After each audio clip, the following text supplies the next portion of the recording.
रुला देने वाली लव स्टोरी। भाग 2। अगर तुम चाहते हो कि तुम्हारी गरीबी और बदनसीबी की परछाई उस पर ना पड़े तो तुम्हें उससे दूर रहना होगा। अंदर से फिर आवाज़ आई, कैसे दूर रहूं यार, अब तो वह मेरे दिल की धड़कन में, मेरे जिस्म के रग रग में, मेरे लहू के एक एक कतरे में समा चुकी है। क्या दिल को धड़कन से दूर किया जा सकता है? क्या लहू को जिस्म से अलग किया जा सकता है? अब वह मेरी ज़िंदगी बन चुकी है। अब जीते जी तो मैं उसे नहीं भूल सकता। क्या पता वह भी मुझसे प्यार करती भी है या यह एक तरफ़ा प्यार है। नहीं, मुझे पूरा यकीन है, आंखें कभी झूठ नहीं बोलती। मुझे तो आजकल की लड़कियों पर ज़रा भी यकीन नहीं है। दिल और दिमाग के बीच रात भर अंतर्युद्ध चलता रहा और सुबह होते होते दिल दिमाग पर हावी हो गया। मैंने तय कर लिया कि अब मुझे अपने प्यार का इजहार कर देना चाहिए। वह घर अथवा गांव से बाहर अकेली कभी निकलती ही नहीं थी, इसलिए प्रत्यक्ष मुलाकात की कोई संभावना ही नहीं थी। वैसे भी अगर सौभाग्य से ऐसा सुखद संयोग मिल भी जाता तो मेरे अंदर उससे बात करने की हिम्मत ही नहीं थी। फिर कैसे अपने दिल की बात उसके दिल तक पहुंचाई जाए। काफ़ी तर्क वितर्क करने के बाद मैंने लव लेटर लिखने का फैसला किया। प्रिय अंकिता, काफ़ी दिनों से सोच रहा था कि तुमसे अपने दिल की बात बताऊं, लेकिन डर लगता था कि कहीं तुम मुझे गलत ना समझ लो और कहीं मुझसे नाराज़ ना हो जाओ। इसलिए मैं चाहकर भी अपने दिल की बात कह नहीं पाता था, परंतु अब मेरा जीना दुश्वार हो चुका है। रात भर मैं सो नहीं पाता हूँ। जब से मैं तुमसे मिला हूँ तब से एक पल के लिए भी तुम्हें भूल नहीं पाया हूँ। हर घड़ी हर पल बस तुम्हारा ही चेहरा मेरी आंखों के सामने घूमता रहता है। समझ ही नहीं आता कि क्या करूं, कैसे तुम्हें अपने दिल की बात बताऊं। लेकिन आज अपने दिल के हाथों मजबूर होकर तुम्हें अपना पहला प्रेम पत्र लिख रहा हूं। उम्मीद है तुम मेरे दिल के जज्बात को ज़रूर समझोगी। अंकिता, मैं तुमसे बहुत बहुत बहुत प्यार करता हूं। मैं तुमसे इतना प्यार करता हूं कि उसे शब्दों में बयां नहीं कर सकता। तुम्हारा खूबसूरत चेहरा मेरी आंखों में बस चुका है। जिस दिन मैं तुम्हें नहीं देखता हूं उस दिन मैं बेचैन हो जाता हूं। रात भर मुझे नींद नहीं आती, बस रात भर तुम्हारी याद में करवटें बदलता रहता हूँ। तुम मेरे दिल की इतनी गहराई में उतर चुकी हो कि मैं चाहकर भी तुम्हें बाहर नहीं निकाल सकता। तुम मेरे दिल की धड़कन में बस चुकी हो। अब तुम मेरी जान बन चुकी हो। अब अपनी पूरी ज़िंदगी तुम्हारे नाम लिख चुका हूँ। मैं नहीं जानता कि तुम मेरे बारे में क्या सोचती हो और ना ही यह जानता हूँ कि तुम्हारे दिल में मेरे लिए क्या है। इसलिए तुम अपने दिल की बात पत्र में लिखकर जवाब जरूर देना। हालांकि तुम्हारा जवाब चाहे जो कुछ भी हो, मैं तुमसे कल भी प्यार करता था, आज भी करता हूँ और ज़िंदगी भर करता रहूँगा। तुम्हारा दीवाना। पत्र लिखकर मैंने जेब में रखा और हिम्मत जुटाकर उस तक पहुँचाने के मौके तलाशने लगा। उस तक अपने प्रेम पत्र पहुँचाने के उद्देश्य से अगले 2-3 दिनों तक मैं उसकी निगरानी करता रहा, लेकिन मुझे असफलता ही हाथ लगी। हालांकि ऐसा कहना गलत होगा कि मुझे उचित मौके नहीं मिले। मुझे कई मौके मिले, लेकिन मैं उसका लाभ नहीं उठा पाया। मुझे याद है एक बार शाम के समय वह अपनी एक सहेली के साथ बात कर रही थी। तभी मैंने उसकी तरफ अपना प्रेम पत्र उछाल दिया, जो उसके करीब जा गिरा।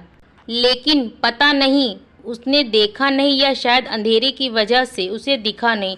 मैंने उनके जाने के बाद जाकर देखा तो वहीं का वहीं पड़ा था। एक दिन संयोगवश वह मुझे एक गली में सामने से अकेली आती दिख गई। मौका देखकर मैंने अपना प्रेम पत्र उसकी मुट्ठी में पकड़ाना चाहा, लेकिन वह मुस्कुराते हुए बड़ी फुर्ती से बगल से निकल गई। शायद वह समझी कि मैं उसकी कलाई पकड़ना चाहता हूँ। थोड़ी देर के बाद मैं उधर से वापस लौटा तो मुझे देखकर मुस्कुराने लगी। पता नहीं कैसी पागल लड़की से पाला पड़ा है। मैंने अपना माथा पीट लिया। यह लो, इसे अपनी अंकिता को दे देना। एक बार मैंने उसकी एक सहेली को प्रेम पत्र थमाते हुए कहा। ना बाबा ना, मैं इन चक्करों में नहीं पड़ना चाहती, कहते हुए उसने पत्र लेने से इनकार कर दिया। ऐसे और अवसर कई बार आए जब मैं उससे अपने प्यार का इजहार कर सकता था, लेकिन इसे अपनी कायरता कहूँ या बुज़दिली, चाहकर भी मैं उससे अपने प्यार का इजहार नहीं कर सका। उसके सामने जाते ही ना जाने मुझे क्या हो जाता था। उसके बाद भी ना जाने कितनी दफ़ा मैंने प्रेम पत्र लिखा, लेकिन किसी को उसके अंजाम तक नहीं पहुंचा पाया। इसका एक कारण यह भी था कि कहीं न कहीं मेरे अंदर एक डर भी था कि कहीं वह इनकार ना कर दे और हमेशा के लिए नाराज़ ना हो जाए। मैं किसी भी हाल में उसका साथ खोना नहीं चाहता था। बहरहाल हमारे बीच सामान्यतः जो बातचीत, हंसी मजाक और कभी कभार तकरार होती थी वो जारी रही। मुझे कभी ऐसा लगा ही नहीं कि वह मुझसे अलग है। सुख में और दुख में मैं हमेशा उसे अपने साथ पाता था। मुझे आज भी याद है जब एक बार हमारे परिवार के ऊपर मुसीबतों का पहाड़ टूट पड़ा था। सबसे पहले मेरी दादी की डेथ हुई। उसके कुछ ही दिनों बाद मेरा 6 साल का भाई डायरिया का शिकार हो गया। फिर उसके कुछ ही दिनों बाद मेरी भाभी का देहांत हो गया। आज भी वह दृश्य मेरी आंखों के सामने बार बार घूम जाता है। बरसात का दिन था। रुक रुक कर लगातार बारिश हो रही थी। रात के 10 बजे थे। भाभी का शव एम्बुलेंस से उतार कर द्वार पर रखा हुआ था। सारे पड़ोसी और हितैषी अपने अपने घरों में जाकर सो चुके थे, परंतु अंकिता बड़ी समझदारी का परिचय देते हुए मेरे बिलखते परिजनों को सांत्वना दे रही थी। उसने मेरी माँ और बहनों के साथ मिलकर सुबह तक सारी औपचारिकताओं को पूरा किया। ऐसा लग रहा था कि वह कोई गैर नहीं बल्कि हमारे ही परिवार का सदस्य है। वह थी ही कुछ ऐसी कि उसके प्रति मेरा निश्चल प्रेम गहरा होता जा रहा था। किसी ने ठीक ही कहा है कि हर एक दोस्त कमीना होता है। कहने को तो वो मेरे दोस्त थे, लेकिन वे सब कुछ जानते हुए भी उस पर डोरे डालते थे। वह थी ही इतनी खूबसूरत, शौक और चंचल कि मेरे प्रति दोस्तों के मन में ईर्ष्या उत्पन्न होने लगी। हालांकि मैंने इन सभी चीज़ों को नज़रअंदाज करके उनसे दोस्ती कायम रखी। दरअसल वे सभी लड़के हमारे गांव के क्रिकेट टीम के सदस्य थे और मैं उसका कैप्टन था। मैं नहीं चाहता था कि मेरी टीम बिखर जाए, परंतु एक दिन मुझे पता चला कि मेरे उनमें से कुछ लड़के अंकिता के साथ कुछ गलत करने की योजना बना रहे हैं। तो पानी सिर से ऊपर जाता देख मैंने उन्हें खुली चुनौती दे डाली। है किसी की हिम्मत तो उसे छू कर दिखाए। मेरे होते हुए कोई उसे छू भी नहीं सकता। प्रभात, एजाज और शम्स को छोड़कर सभी लड़के मेरे दुश्मन हो गए। मैंने उसके बॉडीगार्ड की भूमिका संभाल ली और उसे कुछ बताए बगैर साये की तरह उसके आसपास रहने लगा। रात के 1 बजे तक, जब तक वह सो नहीं जाती, मैं उसके घर के बाहर बैठा रहता था। हमारी टीम टूट गई। मैंने प्रभात, एजाज, शम्स और कुछ बच्चों के साथ अलग टीम बना ली।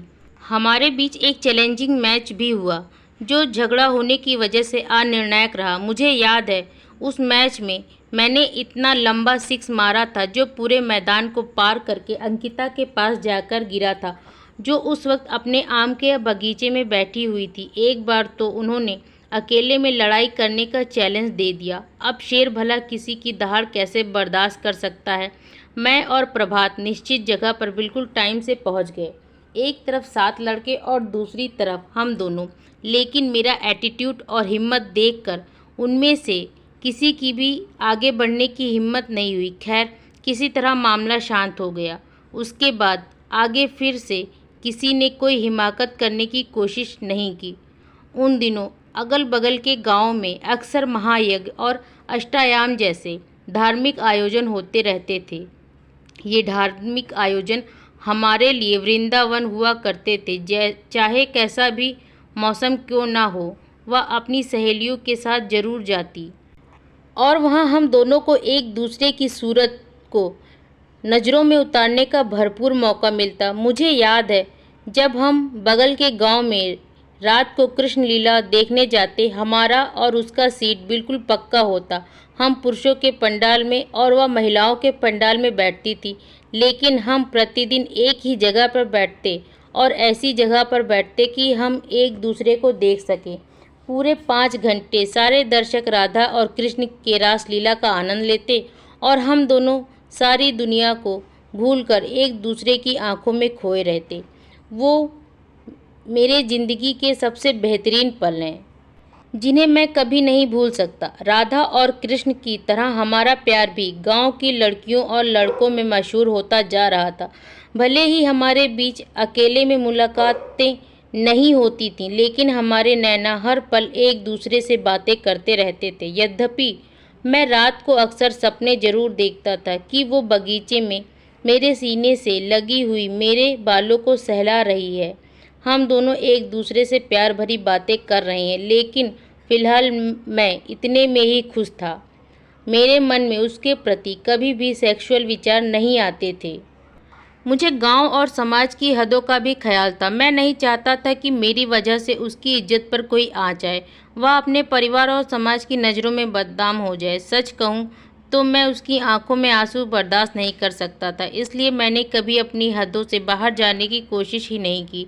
वैसे भी वह हमेशा मेरी आंखों के सामने थी और खुश थी। इससे ज़्यादा मुझे और क्या चाहिए था। मुझे ऐसा कभी लगा ही नहीं कि वह मुझसे अलग है अथवा कभी अलग हो सकती है, परंतु होनी को तो कुछ और ही मंजूर था।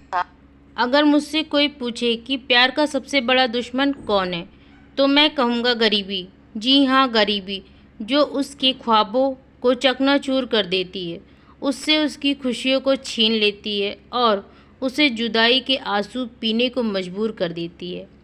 होठों से छू लो तुम, मेरा गीत अमर कर दो, बन जाओ मीत मेरे, मेरा प्रीत अमर कर दो।